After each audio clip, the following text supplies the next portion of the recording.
Welcome to Tabo Eminent channel. Long before the Sahara became the world's largest desert, it was alive with rivers, lakes, and green plains. Around 10,000 years ago, during what scientists call the African humid period, the region was more like a vast savanna than the sea of sand we see today.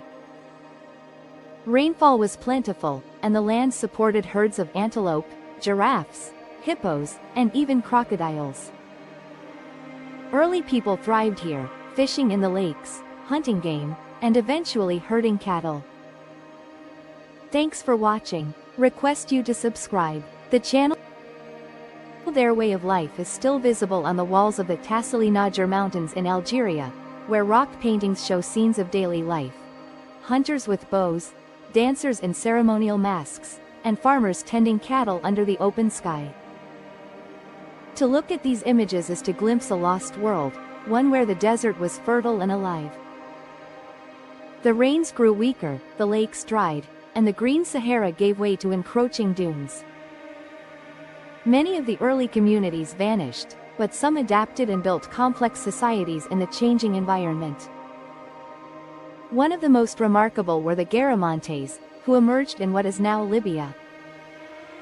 Using underground canals called fogaras, they brought water from hidden aquifers to irrigate their fields, producing food in the middle of the desert.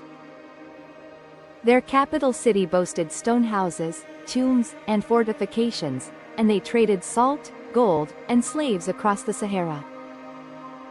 As their water systems failed and the desert tightened its grip, the Garamantes empire faded into the sands, leaving only ruins for archaeologists to uncover. The Sahara holds even deeper secrets, traces of ancient lakes and rivers buried beneath the sand, visible today only through satellite images. These hidden waterways once supported vast populations, linking settlements that are now forgotten. Legends also whisper of lost cities, like Zerzura, a city of treasure, said to lie hidden among the dunes, its white walls gleaming in the sun. Explorers have searched for it for centuries, but it remains elusive, part myth and part possibility. Civilizations rose and fell as the desert itself shifted, forcing people to adapt or disappear. The rock art, the ruined cities, and the silent fossilized riverbeds remind us that the Sahara was not always barren. Beneath its sands lie the traces of forgotten worlds, waiting for the day when the desert gives up more of its secrets. Between 10,000 and 5,000 years ago, rains swept across North Africa, filling vast lakes and carving rivers that flowed for hundreds of miles. In this green Sahara, communities thrived. They fished from dugout canoes, herded cattle across wide grasslands, and painted the world they knew on canyon walls and rock shelters. The paintings still remain, eerie in their vibrancy, showing giraffes, elephants, and hippos, animals that could never survive in today's scorching sands. To wander among these images in places like the Tassili Niger is to step into a time when the Sahara was fertile, a cradle of early human imagination and survival. But the desert is a patient sculptor. As the climate shifted, the rains grew less frequent, and the once verdant plains began to wither. Lakes that had stretched farther than the eye could see shrank into dust, and rivers became faint memories etched into the earth. Some communities vanished, their rock art the only whisper of their existence. Others endured, adapting to the arid land. Among them rose the Garamantes, a proud desert kingdom that flourished in what is now Libya. They were master engineers, carving underground channels to tap hidden aquifers and bring life to their fields. Their cities grew strong, their caravans crossed the dunes, and their power reached far enough to intrigue the mighty Romans. Yet even the Garamantes could not hold back the desert forever. Their waterworks faltered, their crops failed, and their kingdom crumbled into the silence of sand. The Sahara hides even older mysteries. Beneath its dunes, satellites have revealed the ghostly outlines of ancient riverbeds, once arteries of life that carried water across thousands of miles. Buried lakes, like the enormous mega lake Chad, remind us of the worlds that existed long before the desert's dominion. And then there are the legends, stories passed down for centuries about lost cities such as Zerzura, the fabled oasis of treasures, with gleaming white walls, guarded by serpents and spirits. Explorers from antiquity to modern times have sought it, but the sands keep their secrets well. The story of the lost civilizations of the Sahara is not only about the past but about transformation.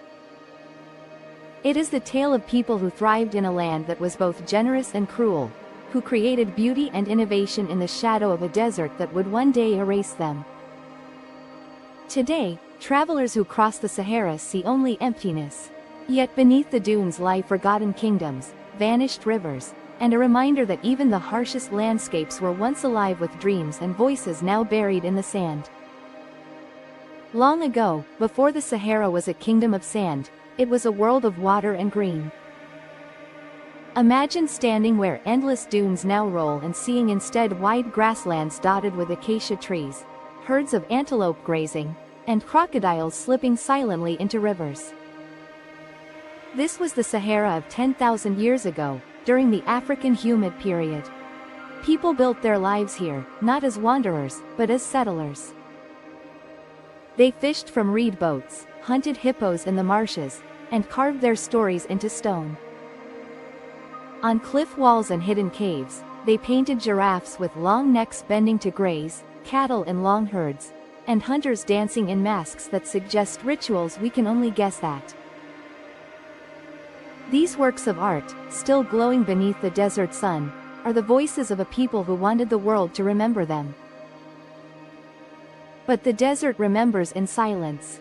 Slowly, the skies closed, the rains failed, and the grasslands dried.